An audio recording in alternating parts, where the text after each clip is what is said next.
The first thing that set me off was her smile. Not the forced kind people wear when they're trying to hide something. Not yet. This was bright, effortless, like the kind Donna used to have before life got in the way. It was the type of smile that didn't belong to a woman about to visit a sick friend in the hospital. I leaned against the doorway of our bedroom, watching her pack. A small overnight bag, not the usual clunky duffel she took when staying somewhere for the weekend.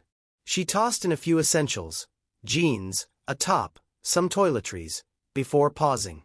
Then, as if reconsidering, she pulled open her closet and reached for a black lace blouse she hadn't worn in over a year.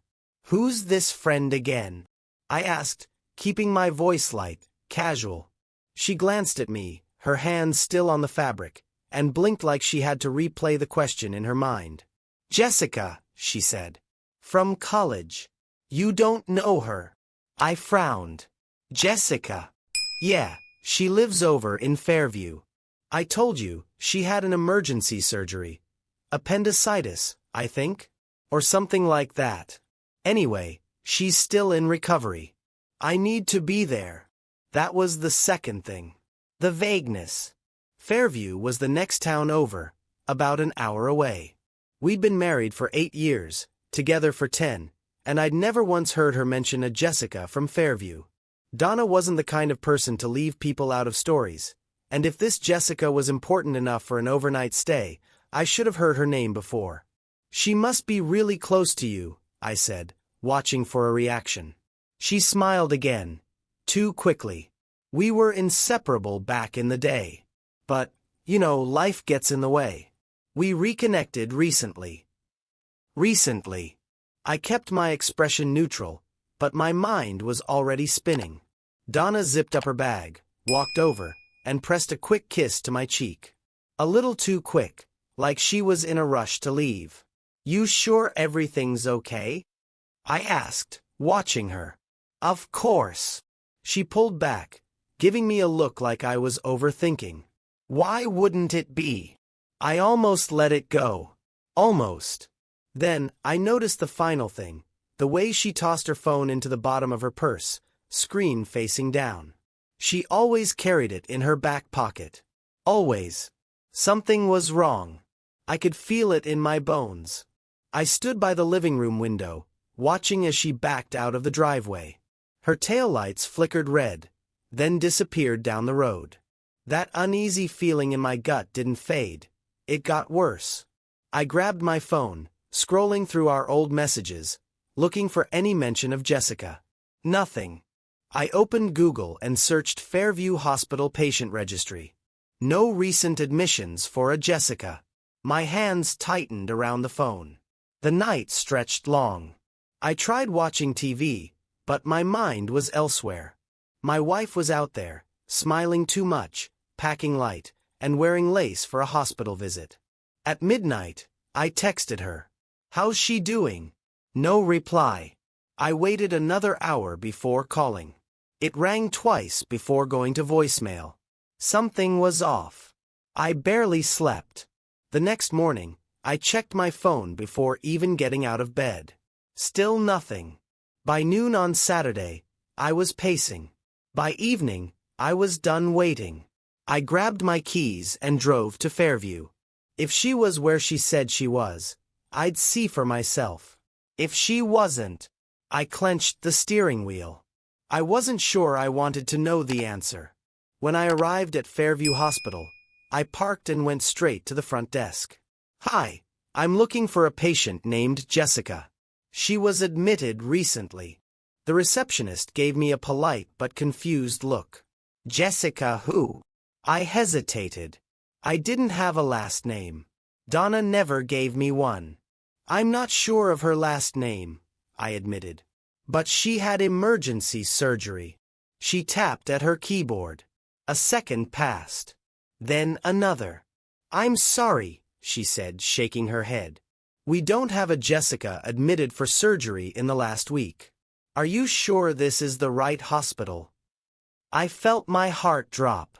I turned and walked out, my pulse pounding in my ears. Then my phone vibrated. A message from Donna. "Hey babe, Sorry I didn't text sooner. It's been hectic. Love you. I stared at the screen. She was lying to me. And now, I had to figure out why.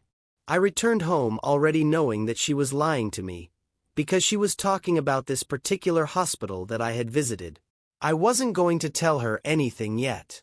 I decided to wait until Donna got home. The first thing I noticed when she walked through the door was the way she wouldn't meet my eyes. It was Sunday night, later than she said she'd be back. The house had been too quiet in her absence, but now that she was here, the silence felt even heavier. "Hey," I said, forcing a smile. I'd spent the last 24 hours replaying every moment, every lie. Now that she was home, I expected to feel relief. Instead, I felt something colder. "Hey," Donna replied, voice low. She set her bag down by the door and shrugged off her coat, not looking at me, not moving in for a hug, not giving me a kiss like she always did after being away. That was the first red flag. "How was it?" I asked. She let out a long breath as she moved past me toward the kitchen, her shoulders slightly slumped, her steps slower than usual. "Hard," she said. "She's not doing well." I followed, studying her. "I tried looking up Fairview Hospital's patient list," I said casually, watching for a reaction. "I couldn't find her." She stiffened for a fraction of a second. Then she turned and gave me a small, tired smile. "They probably keep that stuff private. You know, patient confidentiality." It was a perfectly reasonable answer. But something in the way she said it, too easy, too practiced, felt like she'd already thought through an excuse in case I asked. I leaned against the counter. "What's her last name again?" Donna hesitated. It was quick. Half a second, maybe less. But I saw it. The slight flicker of panic before she composed herself. "Harrison," she said. "Jessica Harrison." I let the name sit between us, waiting to see if it felt real. It didn't. I nodded like I accepted it. "I'm sorry, babe. You seem, I don't know, distant." She sighed, rubbing her forehead. "I'm just drained, Stephen. It was a lot. But it wasn't just exhaustion. It was something else. Something deeper." I watched as she poured herself a glass of wine. A full glass, too full, like she needed it. She wasn't looking at me, but past me, as if her mind was somewhere else. And I had a sinking feeling I knew exactly where. That night, I couldn't sleep. I lay in bed, staring at the ceiling, listening to Donna's breathing next to me. Shallow, restless. At some point, I must have dozed off, because when I woke, she wasn't in bed. I checked my phone. 2:14 a.m. Quietly, I pushed the covers aside and padded out into the hall. The bathroom door was open. The kitchen was dark. But then, a low voice, barely a whisper. I followed the sound toward the living room, where the faint glow of her phone illuminated the darkness. She was sitting on the couch, her back to me, phone pressed to her ear. I don't know," she said, voice heavy with something I couldn't quite place. "I just feel sad. It all went by so fast." I froze. Sad. That time went by fast. She was talking about the trip, but not the way someone would if they were visiting a sick friend. "I wish I could see you again," she continued, softer now. "I miss you already." I felt my heart hammer in my chest. She wasn't talking to Jessica. I took a step forward, but the floor creaked beneath me. She turned sharply, eyes wide. For a split second, I saw panic before she masked it. "Stephen," she said, forcing a smile. "Couldn't sleep." I swallowed the lump in my throat. "Neither could you." She hesitated, then held up her phone. "Jessica was just updating me. It's hard, you know? I feel awful leaving her there like that. She was lying to my face." I nodded, playing along, but something inside me cracked. I needed proof. I waited until Donna left for work, then I went to her bag, the same small overnight bag she took to Fairview. My hands felt numb as I unzipped it. Inside, I found a receipt. A restaurant. A nice one. 2 entrees. A bottle of wine. My throat tightened. I dug deeper, past clothes and toiletries, until my fingers brushed against something that shouldn't have been there. A hotel key card. I sat there, staring at it, my pulse pounding. This was it. Proof. Concrete. Undeniable. She hadn't been at a hospital. She had been at a hotel. With someone else. I clenched my jaw, forcing myself to breathe. Everything inside me was screaming. The betrayal felt sharp, like broken glass in my chest. But I couldn't break yet. Not until I had more. I grabbed my phone and called Fairview Hotel. A woman's voice answered, polite and chipper. Fairview Hotel, how can I assist you? I swallowed hard. Hi, I think my wife left something in a room there over the weekend. Can you check for me? Of course. What was the room number? My stomach dropped. I didn't know. I think it was booked under Donna Hayes. Let me check. I could hear her typing. And, yes, she was checked in for 2 nights. Friday and Saturday. Would you like me to leave a note for her in case she calls? The room tilted. No, I croaked. That won't be necessary. I hung up.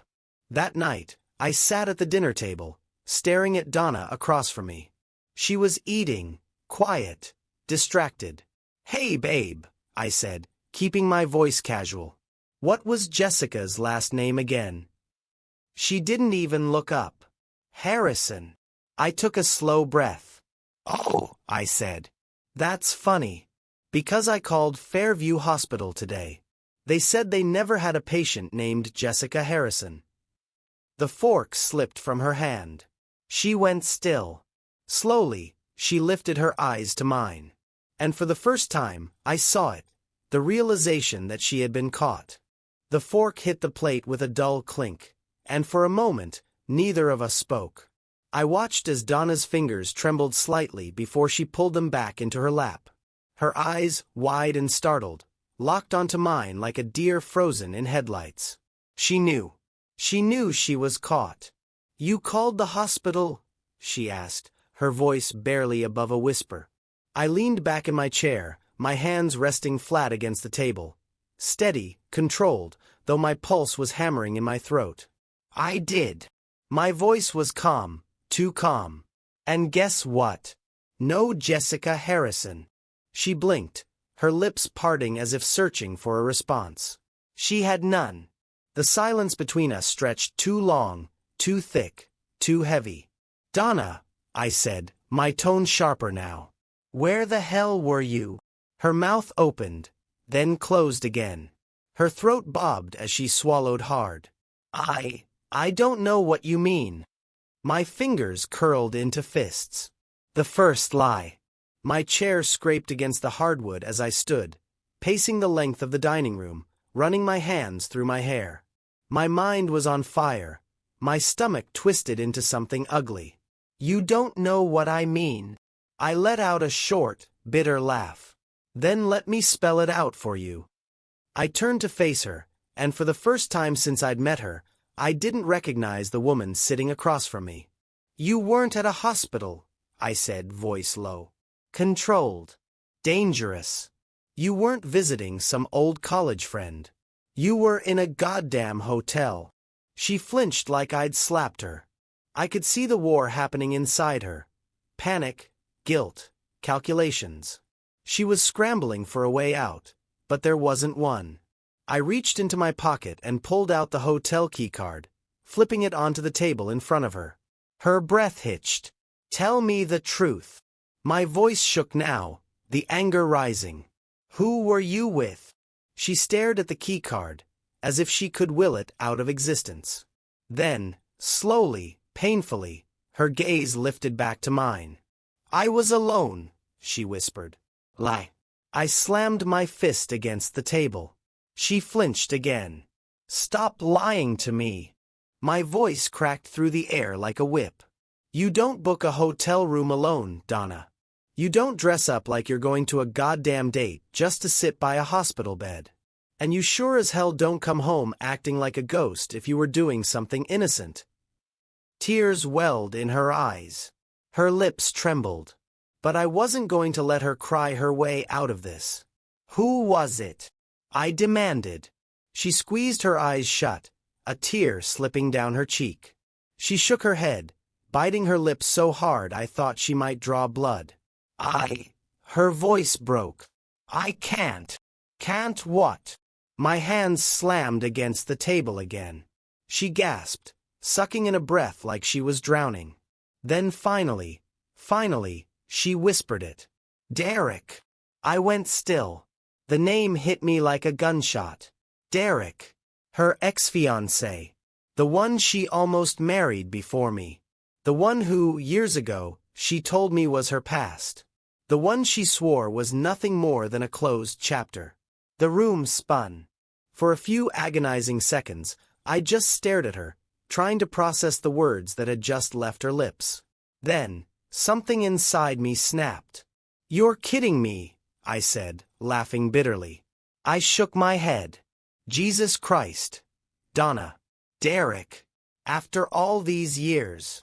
She looked away, ashamed, her hands now twisting in her lap. Don't. I cut her off, my voice raw, broken. I pointed at her. You don't get to talk right now. You don't get to sit there and act like you didn't just rip my fucking heart out. She let out a quiet sob, but I was beyond caring. I paced the room, trying to breathe, trying to think, trying to understand how the woman I built a life with could do this to me. How long? I asked through gritted teeth. What? I spun around. How long? She wiped at her tears. It was just this weekend. I didn't believe her. I stared at her, shaking my head. I gave you everything, Donna. 10 years. 10 fucking years of my life. My voice cracked. And you throw it away for him? She let out a choked sob. I never meant to. I don't want to hear it. She fell silent. A weight settled in my chest, heavy, suffocating. I had my answer. There was nothing left to say. I turned on my heel and walked out of the room. I heard her gasp as I grabbed a suitcase from the closet and started throwing clothes into it. Stephen, she said, rushing into the bedroom. No, please don't. Don't what? I snapped, shoving a pair of jeans into the bag. Don't leave you. Don't walk away from the woman who just spit on our marriage. I let out a hollow laugh. What the hell do you expect me to do, Donna? Stay. She shook her head violently, tears falling freely now. It was a mistake. It didn't mean anything. Don't. My voice was sharp, final. I zipped up the suitcase, slinging it over my shoulder. You don't get to stand there and tell me it didn't mean anything. I gestured around the room, at our house, our life. This is what meant something. Us. And you killed it. She let out a broken sob, covering her face with her hands. I walked past her without another word. As I reached the door, I stopped. I turned my head slightly, my voice quiet, empty. I hope he was worth it. Then I walked out. And I didn't look back. The moment I walked out of that house, I felt nothing. No relief. No rage. No catharsis. Just a vast, echoing emptiness. The suitcase in my hand felt heavier than it should have, like it carried more than just clothes. Like it carried the weight of 10 years, 1,000 memories, and the life I thought was unshakable. I didn't know where I was driving. I just knew I needed to get away. It wasn't until I reached a motel on the outskirts of town that reality punched me in the gut. I sat in the parking lot, the engine running, staring at the neon vacancy sign flickering in the dark. I had no home. The place I lived, the bed I slept in, the coffee mugs in the cabinets, the pictures on the walls, all of it belonged to a marriage that no longer existed. My hands gripped the steering wheel. My knuckles turned white. How the hell did we get here? I thought back to the beginning. Our wedding day. The way she looked at me when she said, "I do." The way I thought we were unbreakable. The way I believed, so naively believed, that we were different. That we would make it. And now, she was sleeping with a man I never thought I had to worry about. Derek. My mind spiraled. Had she loved him more than she ever loved me? Had he always been there, lurking in the background, waiting for a chance? Had I ever really known her at all? I slammed my fist against the dashboard, my throat tightening, my breath coming short and uneven. This wasn't supposed to happen to us. I checked into the motel, dropped my suitcase on the floor, and sat on the edge of the bed, staring at the faded floral wallpaper. The silence was unbearable. The reality was worse. My wife had betrayed me. Not just physically. Not just a mistake she could apologize for. She had lied to my face. She had looked me in the eye and chosen someone else. And the worst part? She wasn't even fighting for me. She cried. She apologized. But she didn't chase after me. She didn't beg me to stay. Maybe she knew she had already lost me. Or maybe she had already let go of me long before I even realized it. The next morning, I woke up feeling like I had been hit by a truck. Sleep had been impossible. Every time I closed my eyes, I saw her face. The guilt. The hesitation. The way she said his name. Derek.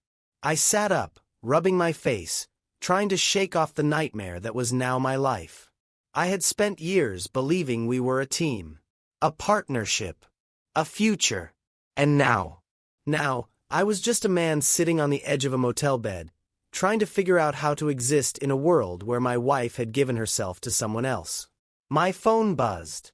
For a second, just a second, I thought maybe it was her. Maybe she had come to her senses. Maybe she was trying to fix this. But it wasn't Donna. It was a message from my bank. A notification for a hotel charge from Fairview. A physical, undeniable reminder of my own humiliation. I threw the phone across the room. It hit the wall with a dull thud and fell to the carpet. My whole body shook. I had spent years loving a woman who had thrown me away like an afterthought. Years building something that meant nothing to her in the end. The rage came fast. Like fire, like poison, like something I couldn't control. I stood up too quickly, my vision blurring, my heart slamming against my ribs. I wanted to break something. I wanted to make her feel the way I felt. But I couldn't. Because no matter how much I wanted to hate her, there was still a part of me that loved her. And that was the worst betrayal of all. By noon, the anger had burned out, leaving only exhaustion behind.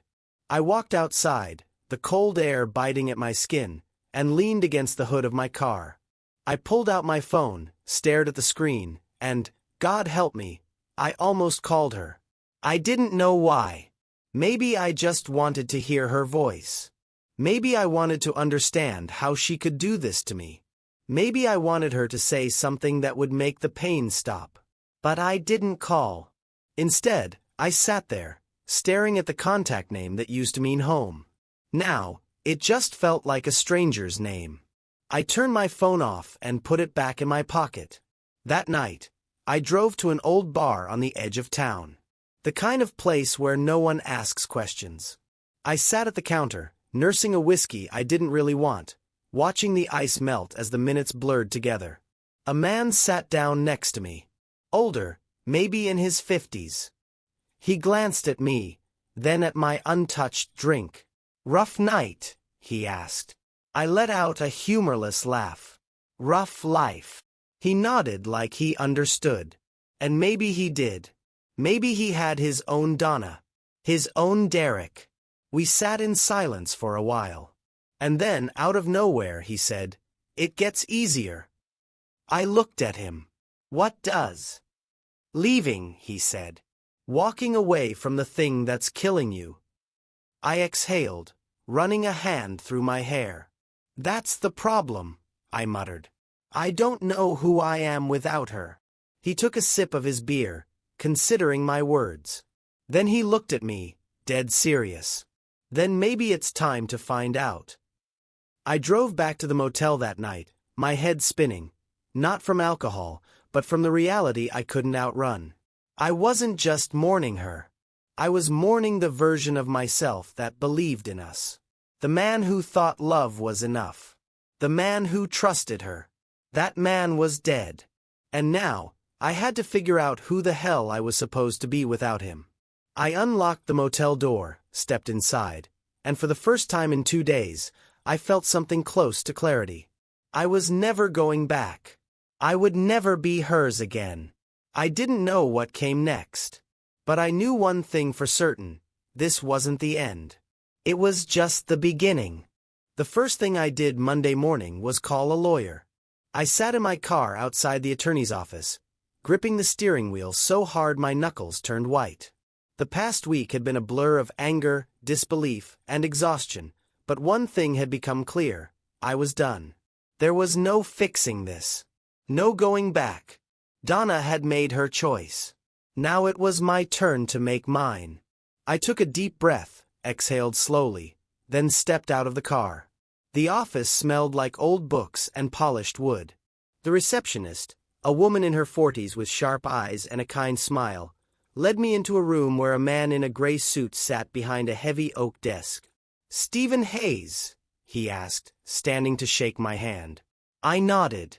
"Yeah, that's me." He gestured for me to sit. "I'm Ben Parker. I understand you're looking to file for divorce." The word divorce landed like a punch to the gut, but I swallowed hard and forced myself to nod. "Yeah." My voice was rough. "Yeah, I am." Ben studied me for a moment, then leaned forward, resting his elbows on the desk. "You mind if I ask what happened?" I let out a breath, running a hand through my hair. "She cheated." His expression didn't change, but there was a flicker of understanding in his eyes. Like he had heard this story 100 times before. "That's tough," he said. "I won't sugarcoat it. Divorces where infidelity is involved can get messy. Are there any assets you two share that might complicate things?" I shook my head. "No kids. Just the house." "Are you planning to fight for it?" I hesitated. That house was supposed to be our future. The place where we'd grow old together. The thought of staying there now, alone, surrounded by ghosts of what used to be, made my stomach turn. "No," I said. "She can have it." Ben nodded like he had expected that. "Okay, I'll start the paperwork." He pulled out a legal pad. "This will take a little time, but I'll make sure it moves as quickly as possible. Any concerns?" I hesitated for only a second before saying, "I just want to be done with it." Ben smiled, but it wasn't a happy smile. "I hear that a lot." That night, I went back to my motel room and stared at the ceiling for what felt like hours. It was over. No more waiting for an apology that would never come. No more hoping she'd call, that she'd beg me to stay, that she'd make me believe she regretted it. She wasn't coming back. And neither was I. For the first time since walking out, I let go. The next day, I met up with an old friend. Jason and I had been close in college, but life had pulled us in different directions. He had a wife, 2 kids, a busy career. We hadn't talked in years. When I texted him out of the blue, he didn't hesitate. "Name the place." "First round's on me." I met him at a bar downtown, one we used to haunt back in the day when our biggest worry was making rent. He clapped a hand on my shoulder as soon as he saw me. "Jesus, man. I almost didn't recognize you." I smirked. "What, I look that bad?" Jason shook his head, ordering us both a beer. "Nah. You just look different." I sighed, leaning against the bar. "Yeah. Life does that to you." He studied me for a moment before asking, "How bad is it?" I laughed, but there was no humor in it. "Bad." Jason nodded. "Divorce. Filed for it yesterday." His eyes widened slightly, but he didn't press. "Damn." For a while, We just drank in silence. Then, Jason smirked. You still play? It took me a second to realize what he meant. Guitar? I asked. Yeah. Man, we used to jam every damn weekend. He grinned. You were good. I huffed. I was decent. Jason took a sip of his beer. You should start again. Might help. I shrugged, not sure if I believed him. But later that night, back at the motel, I found myself scrolling through Craigslist, looking for a cheap guitar. Maybe he was right. Maybe it was time to remember who I was before Donna. The next few weeks were different. I didn't wallow. I refused to. Instead, I focused on moving forward. I started going to the gym again. I caught up with old friends. I even went back to the house one last time. Not to see her, not to fight over things. Just to take back what was mine. I grabbed the clothes I cared about, a few books, my favorite coffee mug, the little things that had been mine before her. Everything else? She could keep it. That house belonged to the past. I was done living there. One night, I sat on the motel balcony, my new guitar resting against my knee, fingers absently strumming chords I hadn't played in years. The night air was cool. The city hummed in the distance. I thought about Donna. I thought about how much I had loved her. I thought about how much she had hurt me. And for the first time, I realized I wasn't angry anymore. The pain was still there. It probably always would be. But it no longer felt like it was consuming me. She had taken enough of my life. I wasn't going to let her take the rest of it. I exhaled slowly, letting the last bit of her go, watching it disappear into the night like smoke. And for the first time in a long, long time, I felt free. The divorce went through 2 months later. No fights. No dramatic courtroom scenes. Just paperwork. Signatures. Closure. The last time I saw Donna was in the lawyer's office. She looked different. Thinner, paler, like someone who wasn't sleeping. She looked like a woman who had lost something. Maybe she had. I didn't say much. There was nothing left to say. When it was done, I walked out of that office feeling lighter than I had in years. A week later, I packed my bags and left town. Not running away. Starting over. I didn't know where I was going. But for the first time in a long time, I wasn't afraid of the road ahead.